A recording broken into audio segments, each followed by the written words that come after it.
Good afternoon and welcome to Souq Business Landscape on Souq News Television.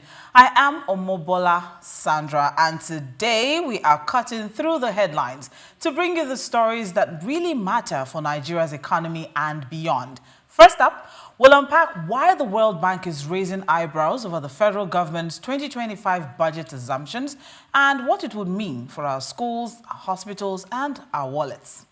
And then we turn to global trade. The U.S. has paused hefty tariffs on China for 90 days. And suddenly, countries like Vietnam and Malaysia are wondering where they stand. What lessons can Nigeria draw from this China plus one shuffle? And finally, we look at two very different immigration plays. The UK is tightening its borders while Canada is funneling millions into local community projects to attract newcomers. Which approach holds the key for our own diaspora and skills gap? Stay with us. We'll break down the facts, dig into the concerns, and explore the solutions you need to know. I have with me here in the studio, on my right and on my left, two amazing gentlemen. Good afternoon. Good afternoon, Omobola. Glad to be here. Yes, and that is Moyosore Adebiyi. And I also have Dr. Idahosa. How are you doing? Omobola, I'm fine here. I'm happy to be with you on set this afternoon. You look good. Thank you. Yes, you look good. We both look too good for our wallets, but let's not go deep into it. Oh my God. Let's go deep into Nigeria's wallet. We all look too good for our wallets, but let's go deep into Nigeria's wallet, shall we? Excuse me, the conversation around our budget has been going on for quite a while, ever since, the presentation of the 2025 budget, especially with the fact that there are still questions hanging over the 2024 budget and the 2023 budget, but it's fine. Let's move straight into the 2025 budget and what exactly the assumptions or the questions that the World Bank and even experts actually have on these budgets or on these stories. Okay, so what we have as our first story this afternoon, of course, very, very quickly, let's see what the assumptions are exactly. And what we have is that a major policy rift has emerged between the federal government and the World Bank over Nigeria's 54.99 trillion 2025 national budget, which is raising concerns about economic stability and investor confidence. So the World Bank has warned that the budget is overly ambitious and that it may push the government towards deficit monetization, particularly through the central bank's Ways and Means facility, if projected revenues fall short. And this scenario could undermine fiscal discipline and also disrupt the country's fragile macroeconomic recovery. Now, the World Bank has questioned the reliability of the projections of the president. The president signed the budget into law in December, projecting a 13 trillion naira in deficit.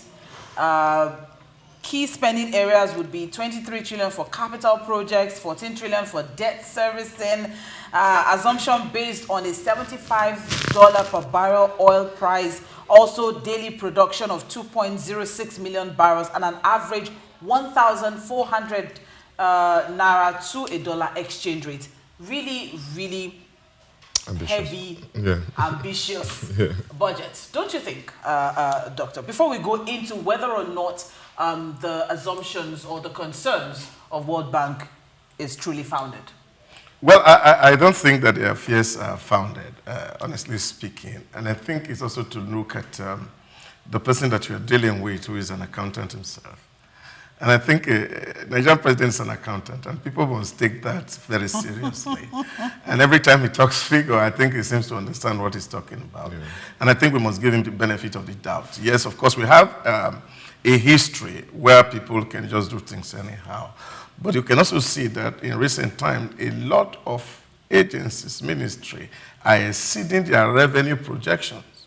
And it's because government is putting and tightening a whole lot of measures. Yes, why the budget projection was on, nobody talked about that Senate and the House of Reps will ever pass that bill for the tax reform, which of course is going to net in so much money. So I don't think it's anything to really worry about. Yes, of course, the crude price may be deepening, and of course, which of course one of issues that the assumptions is sending. And then the government is trying to manage some of these expectations. Look at it. Recently, on the 5th of May, the government came out with a project they called Nigeria First. Nigeria First. Locally produced first. In short, our friend Debo this morning on the pages of Punch says, look, every procurement has to be Nigerian first. Now, all these are measures that government is put on the ground to ensure that they don't go back to those years of ways and means. And I think that the World Bank should just trust us for a moment. Well, the World Bank may have their trust, but then they also have stakes in this particular budget. But then, Moyo, what do you think? Do you think that the concerns of the World Bank are founded? Should we trust our leaders to ensure that these assumptions that they have projected will pull through? I mean, I do agree with Dr. Idahosa. So far, so good. When it comes to the numbers, our president seems to know exactly what he's doing when it comes to the numbers. But the reality for now is that we do not produce 2.06 million barrels a day. You know, we don't. It's still somewhere about 1.6 million. And oil is trading closer to $60 than the projected $73 per barrel. So these are things that you want to take into consideration because that's the reality of present day. And oil is still our major revenue generator so far. Yeah, but you see, it still is. Just yesterday, Bayo came out to say he's going back to Kopani to drill the oil between Gobe and Bauchi State. There's still a major rift over that with the government of Bauchi and Gombe saying, oh, this belongs to us, this also belongs to us. That is already causing. Yeah, but you see, the issue, that won't be a major problem because what belongs to the state is the land. But what is behind the land, you see, the first thing is to say, that is how exploration, Doctor. No. We've not even gotten to refining. Yes, that's what they're saying. So, of course, what they're saying is that they are drilling. Now, they are continuing to drill, and as long as government drill, the oil is there. It's established that it's there. So what happened that in the last 2 years, nothing has happened there. The laws are clear. How to determine who gets royalty or all that otherwise will be determined. But the truth of the matter is that oil underground belongs to the federal government, and Gombe or Bauchi cannot stop it being drilled. So what government needs to do is to see how to engage with stakeholders. And of course, Bayo for taking that bold initiative tells you that, look, we're having some issues this way. We must also find a way to augment what we want to do. And he is actually saying that government is talking about 2.06. Yes. He is talking about 3.5. Interesting. Interesting. 2026. It's a very, very interesting one. Sometime last year, former GMD NNPC declared war on oil production and said, due to security concerns, vandalism, oil theft, those are the major reasons why we're not able to meet up with our OPEC quota or even to meet up consumption in the country. But, Doctor, if we look at what we are churning out now and the major concerns that we have as regards security, don't you think, because this is not a today conversation. Exactly, yeah. This is not a yesterday conversation. This is a conversation that's been a long time coming. We have been struggling to even meet up to our OPEC quota. Our OPEC quota is 1.7, thereabout. And we are struggling to even meet up with 1.06. And here we are now, we are looking at a projection of 2.06. Yes. Yeah, but see, there are reasons why this happens so. Take, for example, the Mobi case with Seplat. That case lingered for so long. It took the president about 2 months to resolve it. And that's settled, and that's moving. So what you see is that when you have a government that is determined that they want to do what is right, it may not take too long to achieve some basic result. Imagine that, of course, with the shake-up in the NNPC, you see a lot has happened. Over 200 people are gone who were deeply stakeholders. That really, you can even see why in time past we were moving to Dangote to go and have consultation. Now we are seeing Dangote moving to NNPC and to say, I want to do business with you, because they are also seeing changes that is happening in that industry. Don't forget that there are a lot of people who were critical stakeholders that are really making those policies not to produce results. So if we still have those people, how are we so sure? How are we sure that those people are not there anymore? You see, you need to know the person who is also at the... You see, because the president is also not new to the oil and gas sector. He was the treasurer of Mobile. So he understands what the dynamics and in the mixes in that sector. So he's taking them step by step. And that's why they are very confident when they are saying the things that they are saying. Well, this is not the first time that we've heard government be confident about things. No. You are talking for the first time that you're having a president who is an accountant. A government who understand the oil sector.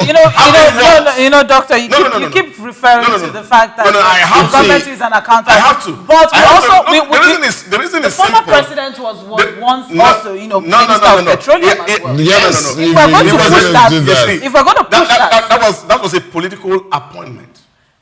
This president... He was head of state. He did gain some experience. He was head of state. No. And that is a political appointment. This president cut his teeth, his career, in the oil sector. So what I'm saying to you is that you have somebody who has a hands-on experience, and you have somebody that people were reporting to, and he cannot even make money out of the books. They are two different things. So what I'm saying in essence is that you're having a president today who understands the industry, who had played deeply in the industry, and is still playing in the industry. So he understands who are the critical stakeholders, who needs to be talked to, what needs to be done, because his investment is there. Did he have that understanding when he made the infamous statement, subsidy is gone, which has now spiraled into a much more bigger issue for a lot of people as regards energy? Now, this is what I'm talking about. You see, the level of financial literacy, which is, of course, what the issue that the World Bank is actually alluding to, is the fact that if we are not careful... The reality on ground... No. If we're not careful, what they're saying, if we're not careful, we will resort back to those bad days of ways and means, where CBN will be printing money. And our CBN say, look, we're not going to print any money. We're not even going to do a lot of external borrowing. Don't forget, just last week here, they told you we have zeroed off all our debt with IMF. So what government has done, you see, you need to actually be close to the institutions and understand. If that is the case then, Doctor, then let's very quickly move on to the next major issue, which of course is the fiscal transparency of this particular, projection. If we're looking at the fact that we're not going to be borrowing, but then the country as it is now currently stands on over 140 trillion debt. And now we are looking at a projected 13 trillion deficit. Yeah. Now let's look at... How do we survive that? From this accountant that has so much experience. Yeah, but what you're looking at is that the government is saying that we're going to borrow money.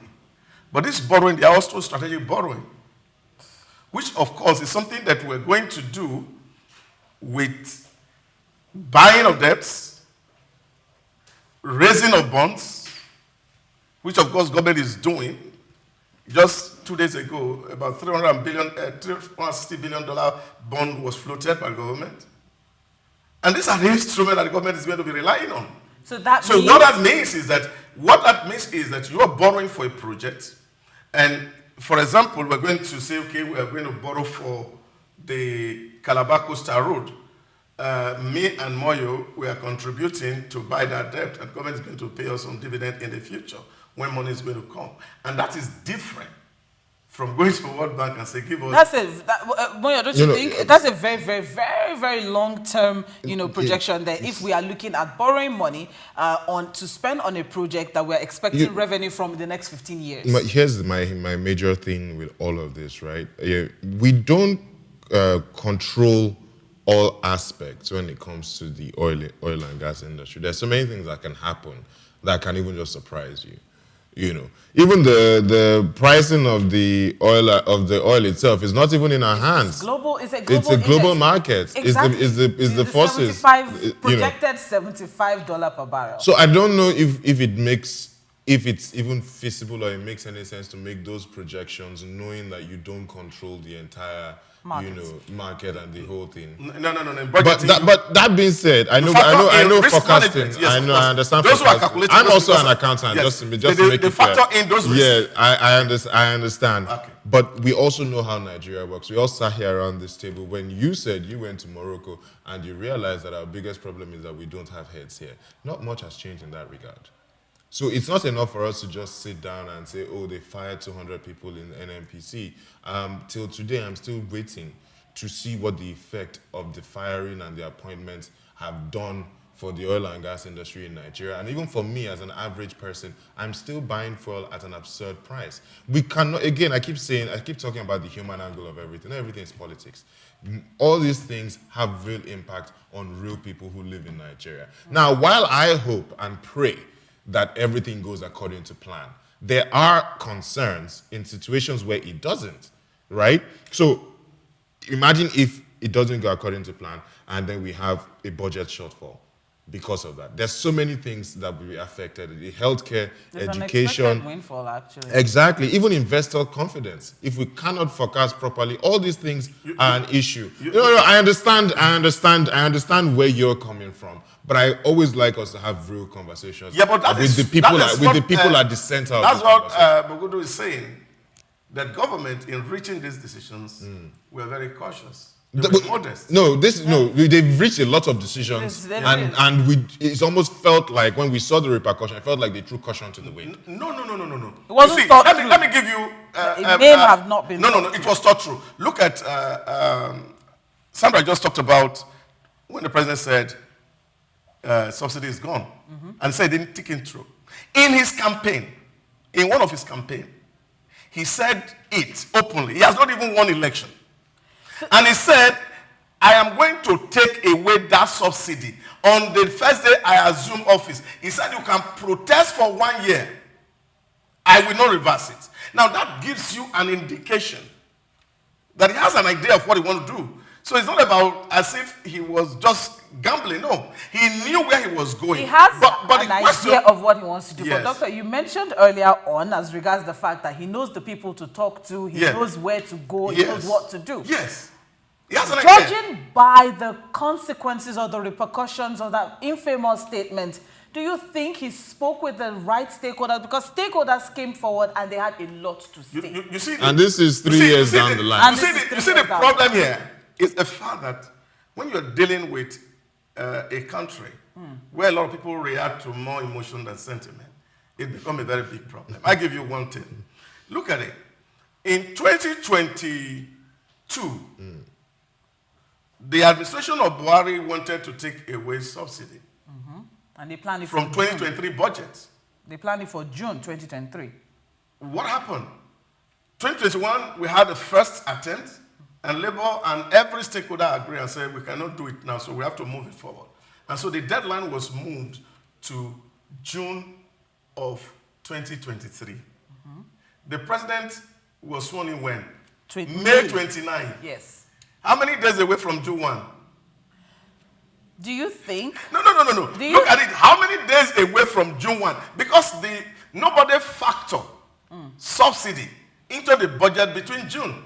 Beyond June. There was already a budget going on already, running in 2023. That was going to end in June. Then if you're going to have a supplementary budget, aren't you supposed to have a conversation? He didn't even have a minister of finance at that point. He didn't have a minister of petroleum at that point. So what he was simply saying that I'm taking over office, I'm not going to make provision for a supplementary to continue this route. And unfortunately, in 2024, we had almost 5 different budgets running concurrently. That's a very interesting one. All right, but then let's quickly, still on this particular conversation, as regards whether or not the concerns of the World Bank falls, I don't know if it's false founded.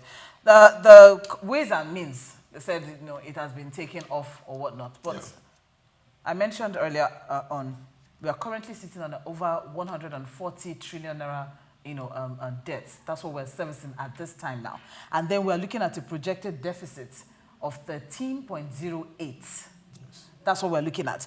And if care is not taken, the concerns that this budget may be financed through external borrowing or even domestic borrowing. So even if we do actually go with Nigeria first, locally produced, products first, it may not really say so much on the economy of the country.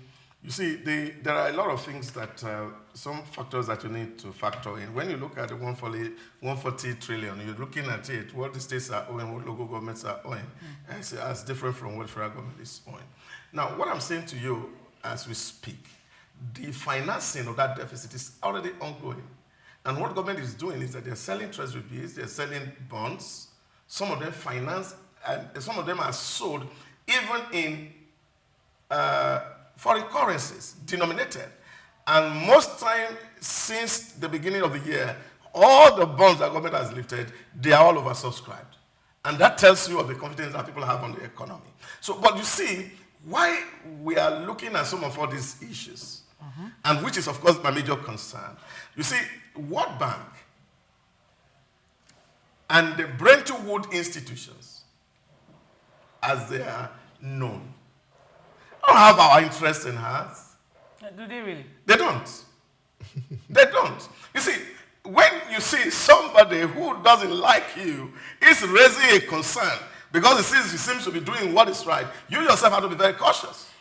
And that is why we must be very cautious of whatever pessimism that World Bank is trying to sell to us, that we must look at it with our own bilocal lens to see, are the things that they are afraid of, are they real or they are imagined? I don't think it to be. That's why we're having this conversation as regards whether the concerns are, founded or not. I think that if you're spending 80% of your revenue in servicing debt, I mean, according to budget. Yes, if you're spending 80 million over to service debt, which is 80% of your revenue, then I think you should be cautious. We are becoming better. How? Today, as of today, we are doing around 64, not 80 anymore. No, this is according. This is for this year. How does that make me feel better? This figure is actually for this year. From where we are coming from 92% to 64, that's a huge move. Okay, so there's also the projection there's also the projection around the fact that we've still not cleared the air on oil production, with the fact that we still have vandalism, we still have oil theft, we still have security issues. These are major security issues. Whether or not we're going to be able to meet up 2.06 million barrels is a big issue. We are unable to meet our OPEC quota of 1.7. All right, and then now we're also looking at a projection of 15% inflation target. Doctor, 15%. We're currently on 33. Thereabouts, 33, 35. No, it has been rebased to 16%. Rebased, doctor. You see, so the current value is 15%. He just speaks of English and he just why? No. So when you say doctor, when you say rebase, what is the true picture of things? What is the reality on ground as at now? Dr. Idahosa, you cannot say it has been rebased to 16%. Is that the reality now? Oh, yes. I think that's what is real. That's the figure everybody's working with at the moment. Who are the people working with that? We are even including the World Bank. That's the new figure, yes. But is that the figure on the street? Is that the figure on the streets? When we buy stuff. Doctor, I'm struggling with the challenge that you look at it, where you took your reading from,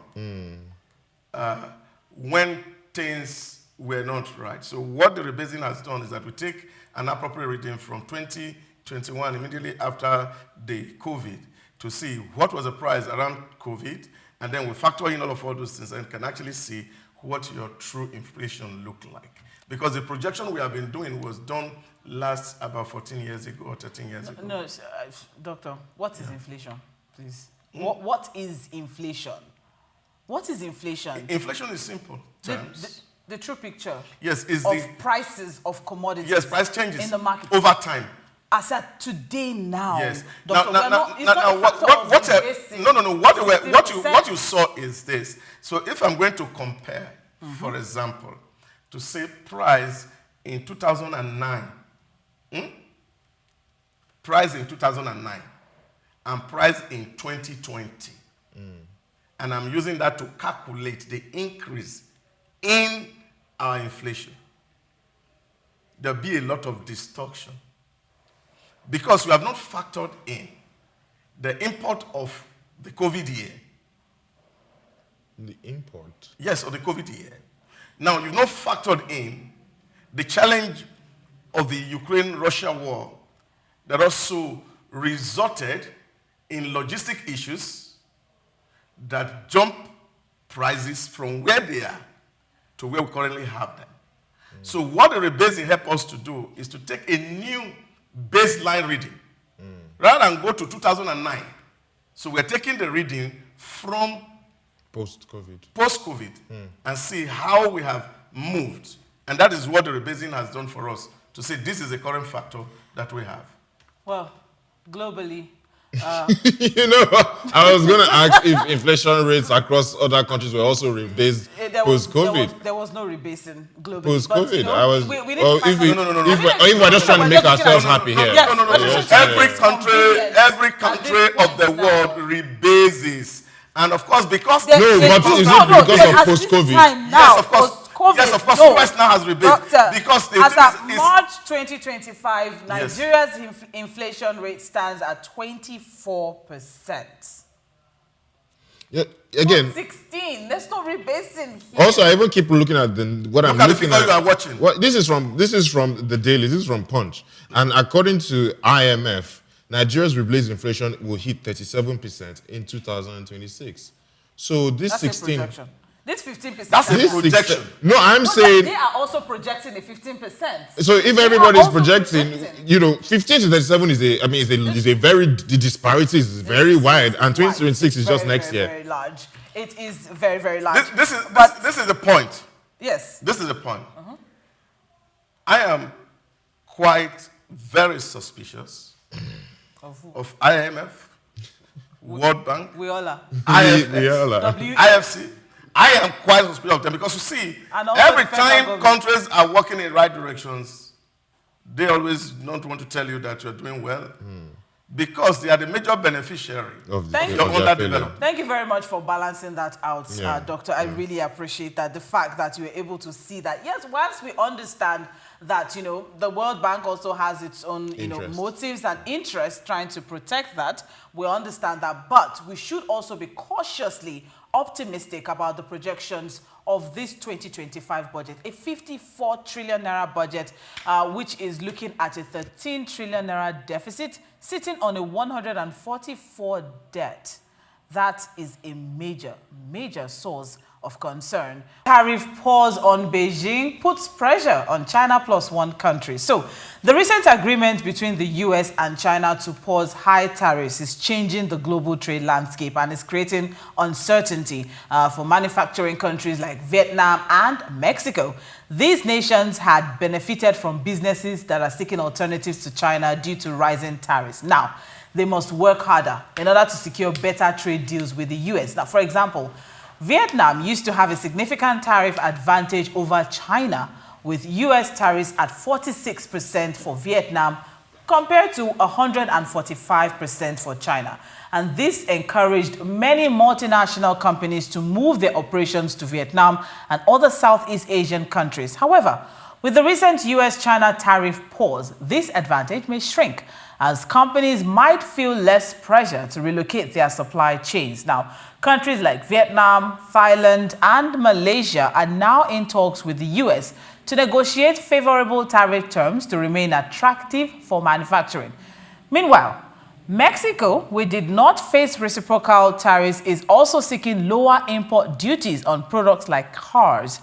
The competition is fierce, as these countries vie not just for trade advantages, but also for foreign investment, which has also slowed down already in some places like Vietnam. A very, very interesting US President Donald Trump came in gun blazing with tariffs, and you get a tariff, you get a tariff, you don't get a tariff, and everybody was scampering helter-skelter.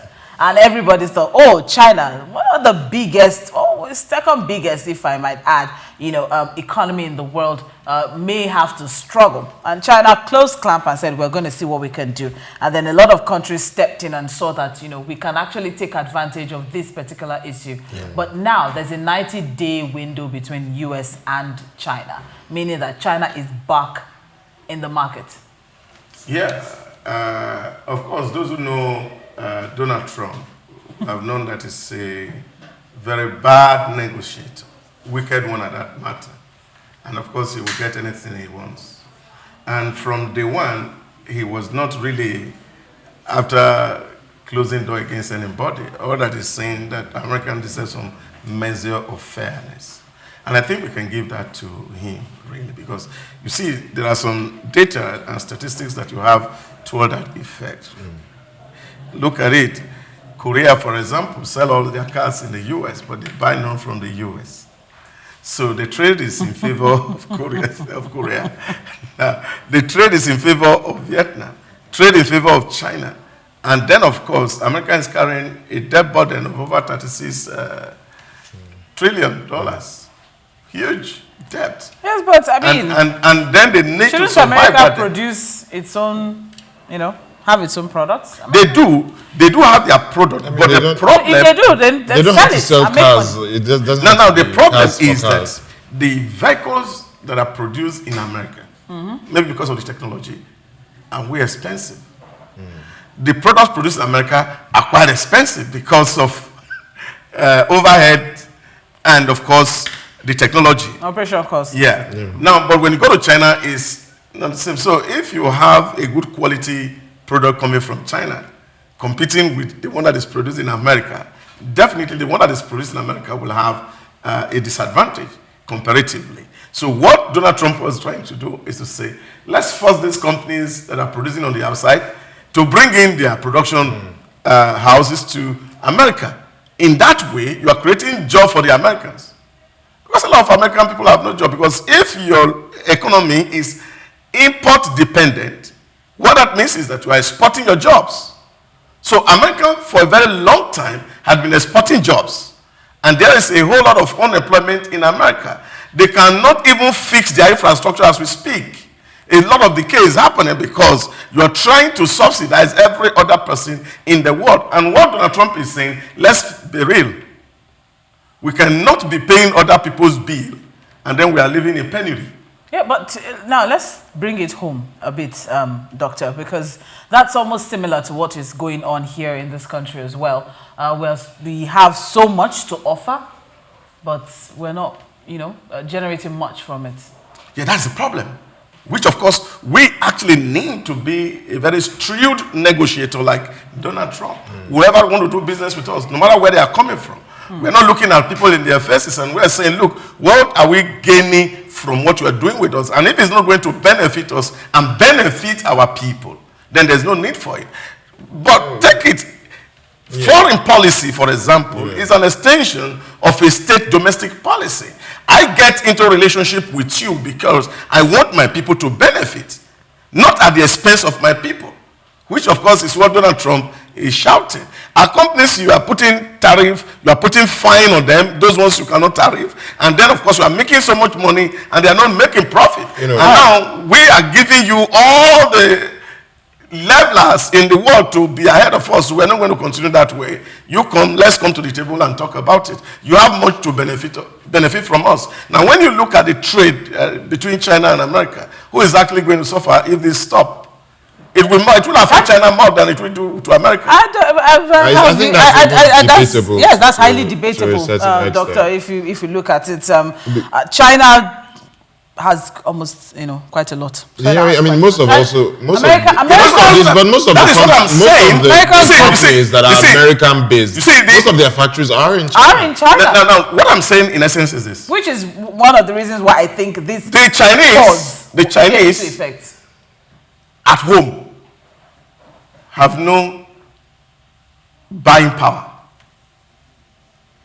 Americans have more buying power than the Chinese people. So China benefits selling outside. So if you stop that huge market of America to China, it will hit their economy. It will. No matter how big you think it is. So we also have to look at it. But what is the trade balance between the two countries?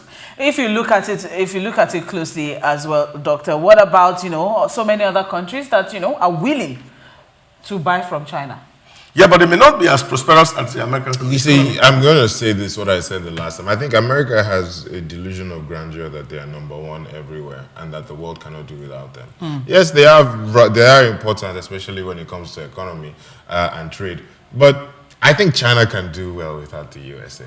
And I think one of the things we see here as how they could even have this debate and, I mean, this meeting this pause. And bring everything down. I think it also is a testament to the strength of China. To the strength of China as an economy giant. Yeah, because other countries can't do that. Because they can't afford to. They can't afford to. Because for us now, you know when you say we're ready to bring it home, I'm like, we can't even just, we can't, us here, we cannot prioritize, you know, low tariffs alone.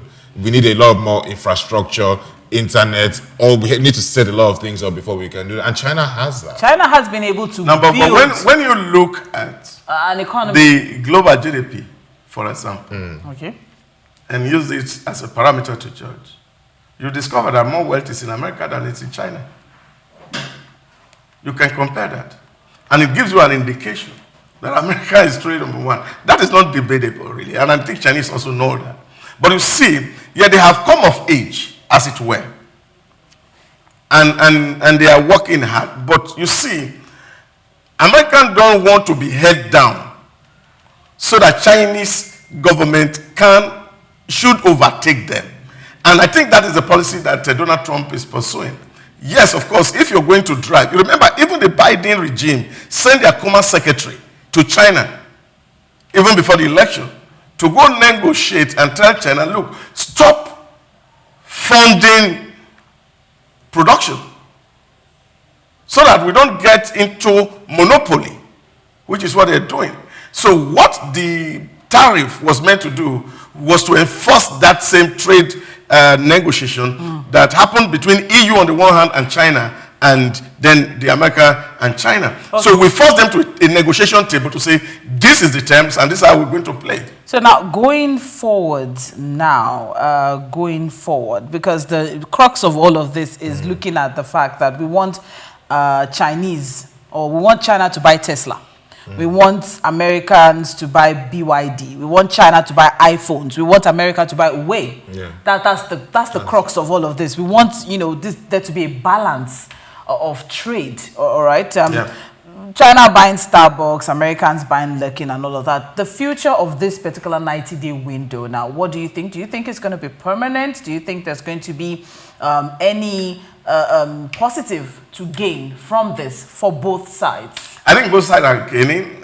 What that just means that there's a truce and everybody is stepping back to go rework and recalculate their own position, and then they're going to come back and say, look, this is what we think is ideal and this is how we feel that this trade can move. But you see, if you, like in my village, they say that if you are not struggling the left leg of the goat with the elder, he will not even give you the hand. So I think this is what it is. So it's just a negotiation mechanism by Donald Trump to bring everybody to the negotiation table and say, then if you are refusing to talk, we must talk by all means. And I think the talk is going on. Yeah. And I know with time, of course, everybody is going to review what they're going to lose or gain. In politics, they call it, they use game theory to do the analysis to see whether it's going to be a zero-sum game where winner take all, or it's going to be a win-win, mutual win game. And so America will need to sit down to say, are we playing a zero-sum game? Yeah. Or China is going to say, are we going to play a zero-sum game?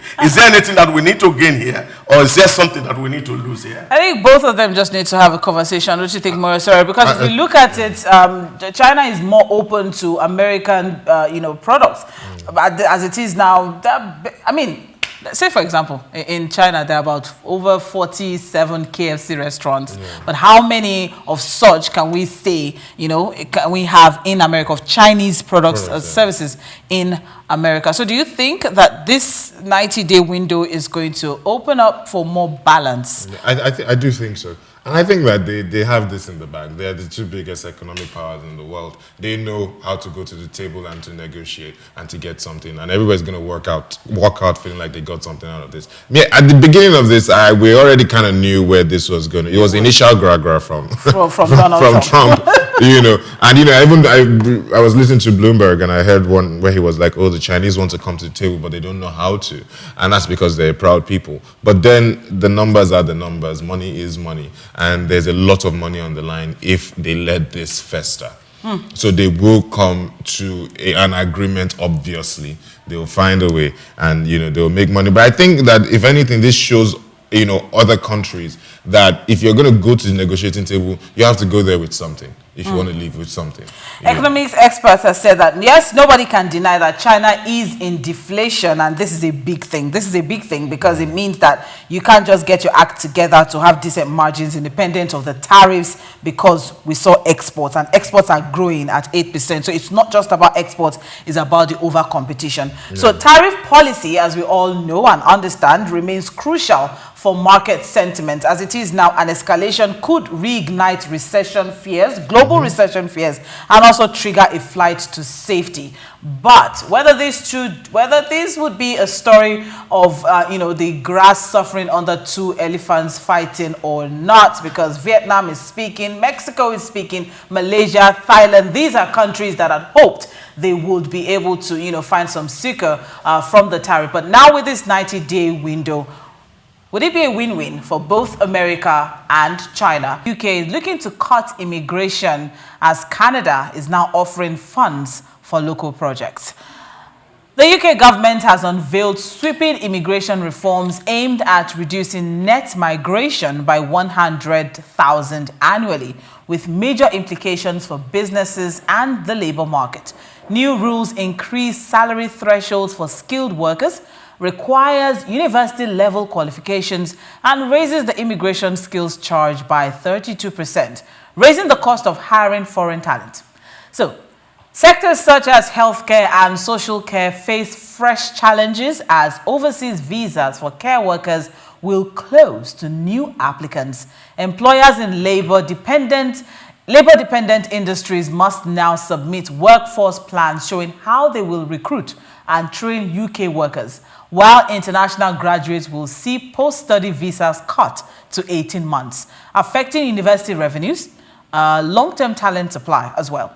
Now, to balance the tighter rules, the UK will create new pathways for highly skilled global talent and refugees. However, businesses may face short-term labor shortages and rising wage pressures as they adjust to stricter rules and invest more heavily in domestic workforce development. Now, in another development, Canada, on the other hand, has opened applications for the 2025 Canada Fund for Local Initiative, CFLI, offering grants to support community development in select countries across Africa, Asia, the Caribbean, and Eastern Europe.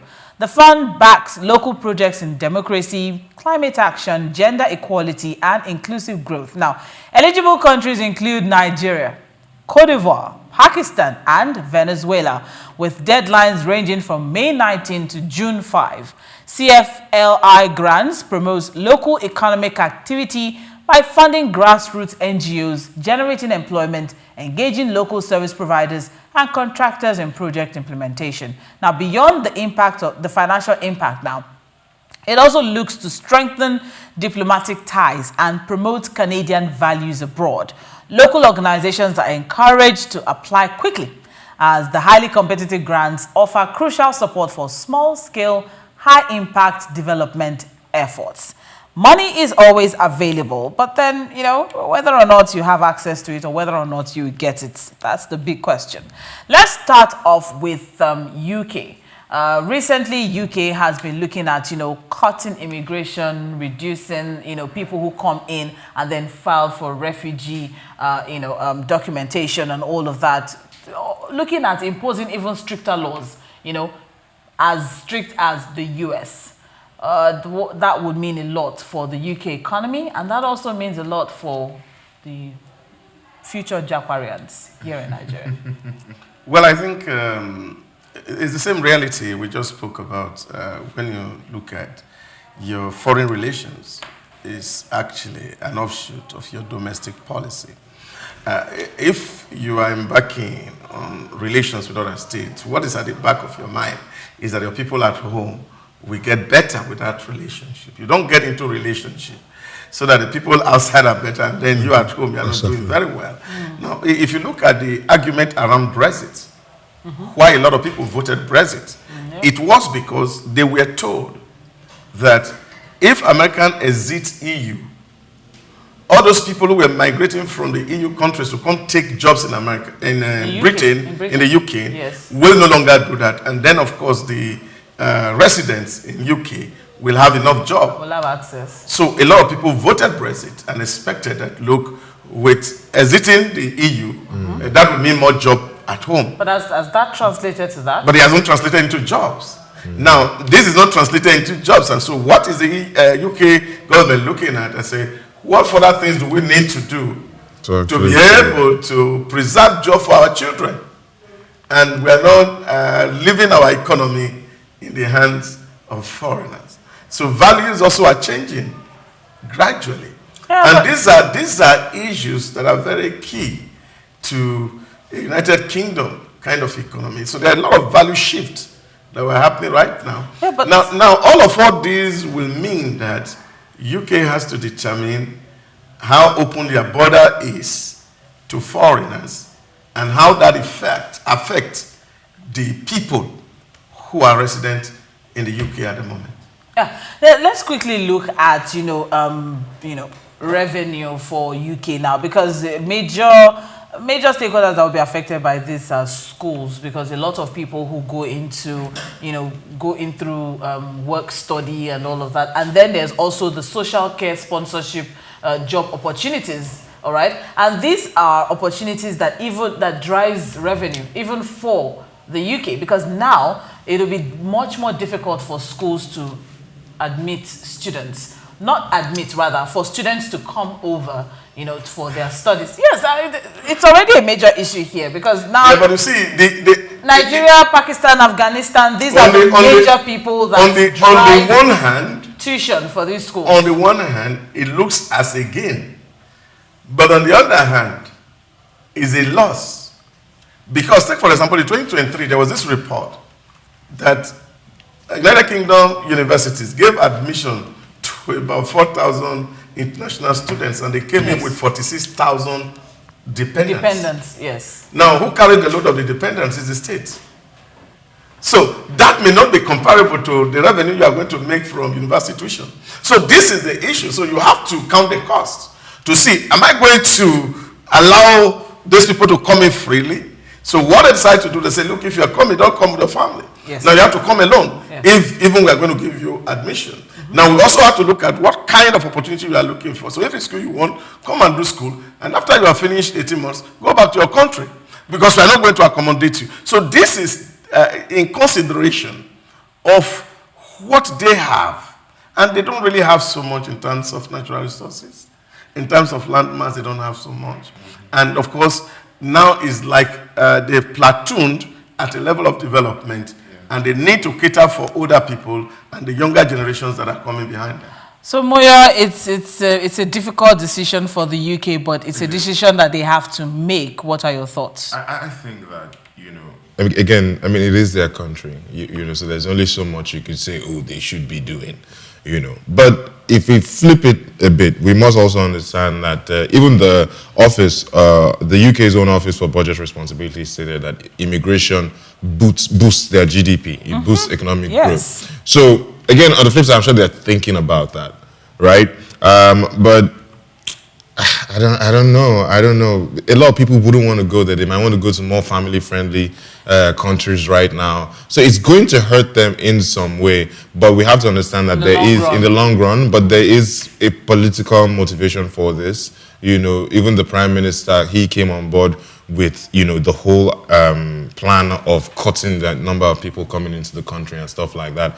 So they're going to work this out. I just know that a lot of people will not want to go there anymore, which is sad because we all love the UK. You know, we have a long-standing relationship with the UK as our colonizers, you know, which is not exactly very fun now that I say that. But, you know, we do have a long-standing relationship, and there's going to be negative impact on international education. There will also be labor shortages in the NHS because there is, they need more hands. But you also have to also factor in the security concern that's resulting in this. The last time I was in Manchester, and my friend was telling me now, that people are afraid to park even their cars somewhere because before you wake up, they are taking some... Especially Range Rovers. There's still a lot of Range Rovers over there. I don't know why. Now, you're also seeing there's a security dimension to it.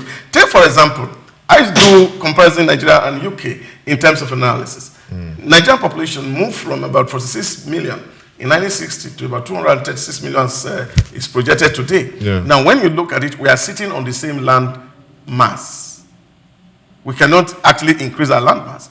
And so what happens, you find that this is creating a lot of conflicts all across the states in Nigeria. Now, if you don't manage immigration, you're going to get into that trouble, where, of course, farmers and herders will start to fight, and people will start to struggle for the little opportunity that is available, and that, of course, could create a lot of security challenge for the state. And I think it's just to make the balance, to say, who do we really need? Do we need everybody, or we need specific people who will add value to the economy? All right. All right, thank you very much. Well, I mean, it's quite a lot to unpack. The UK government is looking and hoping that these changes will create a fairer and more sustainable immigration system, which will prioritize UK workers and reduce dependence on foreign labor. However, critics are warning that these reforms may worsen staff shortages, particularly in social care and universities, and potentially harm the UK's global reputation. And that is a wrap for today on the Souq Business Landscape. It was quite an interesting one. The first conversation was wrapped around the World Bank versus the federal government of Nigeria as regards an over-ambitious budget. Is it or is it not? Should we trust our government to make good of their promises to deliver on these projections, or we should go on the side of the World Bank and be cautiously optimistic of the concerns that have been raised? The second story looked at UK immigration laws and the fact that the UK is looking at tightening immigration rules for a lot of reasons. It's a very difficult decision for the UK, but it is a decision that they have to make for the good of their own country and their own people. And finally, we also looked at the tariff conversation, US, US, China. So we all know what the tariff has been like with the tariff man and Donald Trump coming on board with tariffs for different countries. But